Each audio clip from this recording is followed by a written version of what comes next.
movie that you think you might be on the bail for, that's not going to start shooting until sometime in the beginning of February. So for about like 3 months. Even when life seems so plain, underneath the surface it is always full of, well, life.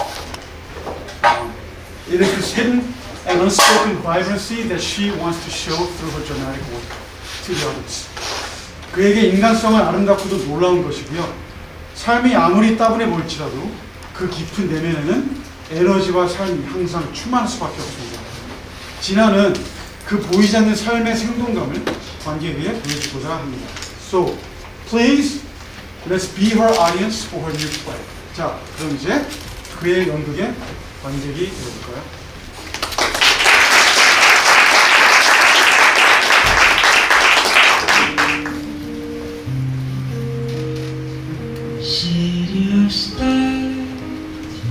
There's so much that I can't see.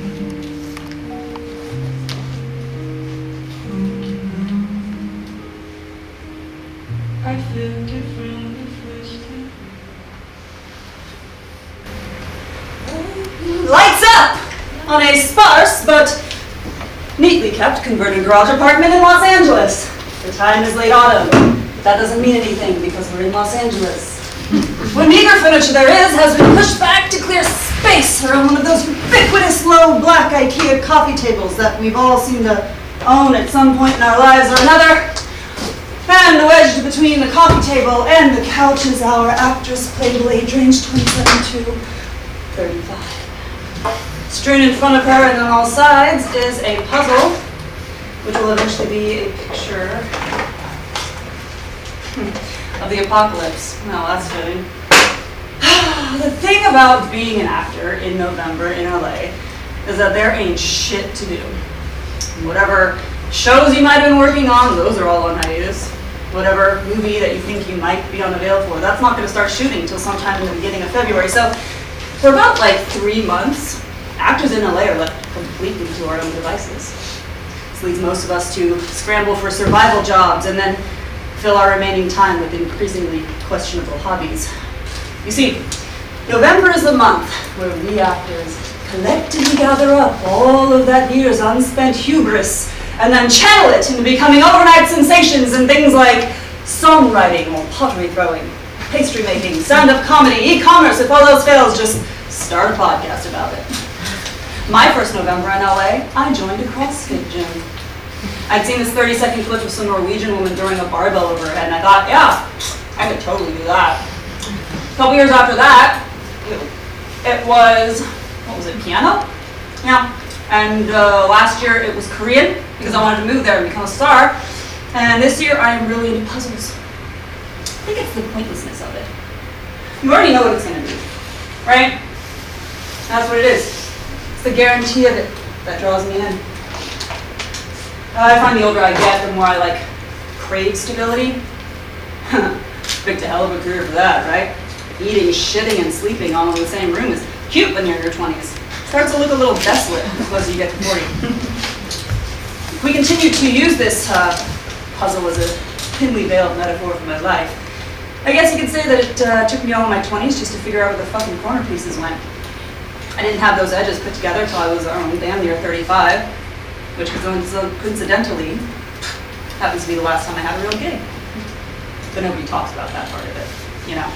That icy twinge of fear that blooms in every actor's heart the minute we hear somebody call check the gate on the last shot of a project that we're on. But yep, the first week after a gig wraps, it's fine. It's a blessing. You're tired, you're coming down off the high of being on set, you're mourning the loss of what a weird situationship you had going with that guy from the second unit. You're on top of the world, you know? You are a working actor. Congratulations. And the first month is great, you know? Like if it was a net 30 gig, then right about now, you are starting to fantasize about all those groceries you're gonna finally be able to afford, or that exotic vacation you're gonna take to Costa Rica, to Santa Barbara. And you're gonna say to yourself, man, this is what it's like to make it.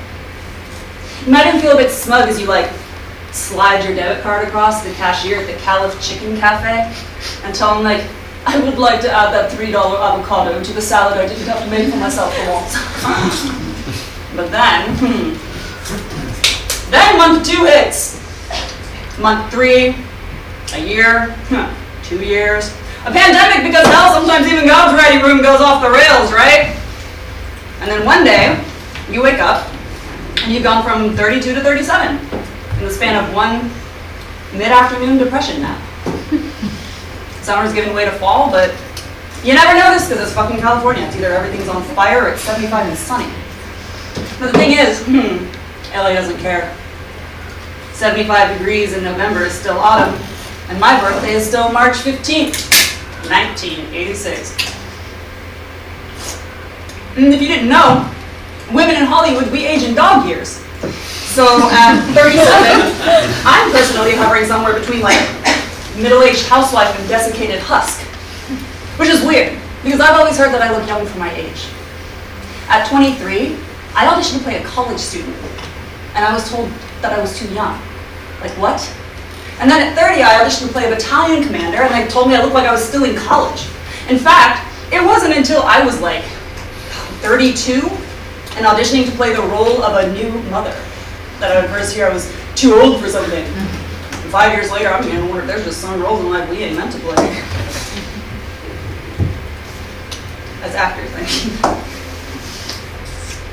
Sometimes when I'm putting these stupid things together, I can't help but think about how much longer it would take. I didn't know what the fuck this was supposed to be. And I know, like some people say, knowing sucks the joy out of it. That's bullshit. The story of life would be infinitely more enjoyable if we could just like flip to the end and read a few pages. You know what I mean? Like all the heartbreak, the defeat, the roads not taken, all of that shit. It would hurt a hell of a lot less if we just knew how our story was going to end. I don't know. When it comes to my work, I don't know, I think I might be too scared to look. I mean, 20 years I've devoted myself to this fucking nonsense, and clearly I'm not stopping anytime soon, but if I were 17 again, and someone just like handed me a crystal ball, and it showed me the trajectory of my acting career. And the peak of those 70 years was me just getting yeeted out of the back of an airplane at the end of the first act of some fucking straight-to-streaming movie that I didn't even bother watching. Like, bruh, would I even sign up? And if my answer's no, does that make me less of an actor? I still remember my first monologue, actually.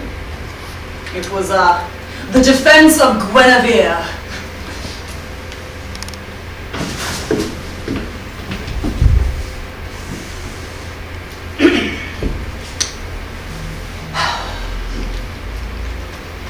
Suppose your time had come to die, and you were quite alone and very weak. Suppose then a hush should come, and someone speak, and say, one of these cloths is heaven, and one is hell. Now, choose one cloth forever. Which they be, I will not tell. You must somehow tell of your own strength and mightiness. Here, see. I was 17, what the fuck did I know? I was reciting an 18th century poem like it was a monologue. Oh, I don't know. I still miss that me sometimes, though, you know? And bless her, she was an idiot, but she really believed in herself. So deeply. So much so, in fact, that 2 years later, she would send a burnt DVD of herself performing that same whatever monologue to William Morris Endeavors. She'd include a self-addressed stamped envelope so that they could return her materials in case they felt that they weren't good for her. Where the hell did she go? I'm proud of myself for not having given up, but that doesn't necessarily mean I've been able to like actually succeed. And reconciling those two truths is pretty tricky.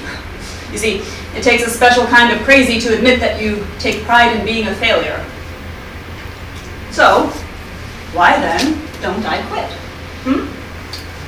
Well, I had a teacher tell me once that if you have to ask, the answer's no. Said, if you have to ask if your partner still loves you, if you have to ask if you can afford the avocado, if you have to ask, should I? Well, then the answer's no. He said that one day the question might change, but the answer never will. And right now my question is still, should I give up? Which means my answer is what? Right, no, jackass, quit whining, keep going. But if that question ever changes, if it ever becomes, should I keep going? Well, then I guess I know I'll finally give it up. And until that happens, all I can do is just keep looking for how to put the pieces together. Because that's what it all boils down to, you know? The life of an actor, it's just one long cycle of thinking you got it all figured out and they have it all fall apart. Then you just pick up the pieces and you try again, because well, that's what acting teaches you. It teaches you that your first choice doesn't always work, and that that bright idea you had in rehearsal can look pretty dim once the stage lights hit it. And when that happens, all you can do is just take a deep breath and throw it all away. All your work, your technique, your preparation, that timing that landed so well in the table read, oh my God, you just breathe it all in. And you cradle it in your lungs for one last moment of life. Before you just exhale it all back out onto the stage, where it mixes with the breath of 100 other actors who came before you. Actors who stood where you stand and have swallowed that same lump in their throats as they too threw away their life work. I used to bounce back a lot quicker from that kind of thing when I was younger, but well, that's true with everything, right? I would get rejected for a role, or I'd miss out on an audition, and I'd just shrug, because there was always another one. And the thought of falling on my face in front of a room full of casting directors and then just standing back up grinning like a psychopath, like that was exhilarating. But now when I stumble, all I feel is shame. Because people my age aren't allowed to make mistakes. The first time a friend ever asked me if I thought I might be getting a bit too old for this, I was 24.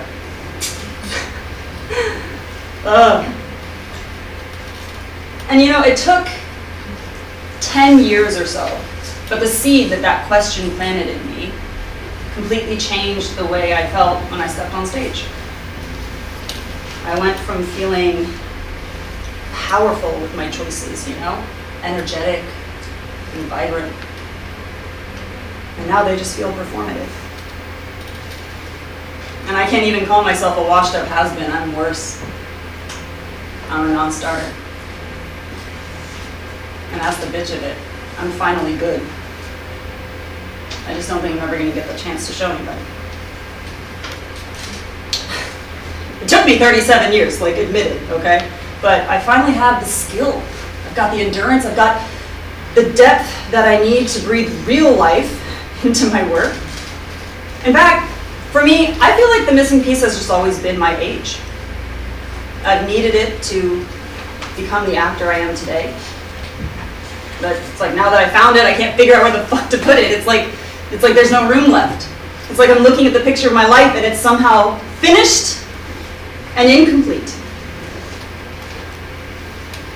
And I felt like this before, of course. Anytime anyone ever asks me, oh, you ever thought about quitting? I just laugh and say, oh yeah, you know, every other day. It's the only way I can think of to sidestep that question. Because before, when things would fall apart, I could just pick up the pieces and start again. I could look for where I made my mistakes, right? And then I could just look for ways to fix them. But this time feels different because this isn't a mistake. It's nothing that needs to be fixed. It's just another piece of the puzzle. I thought it was the last piece. And I feel like if I could just figure out where the fuck it goes, right? I could pick the whole goddamn thing up and show the world and say, hey, look at that, I made it! Oh shit!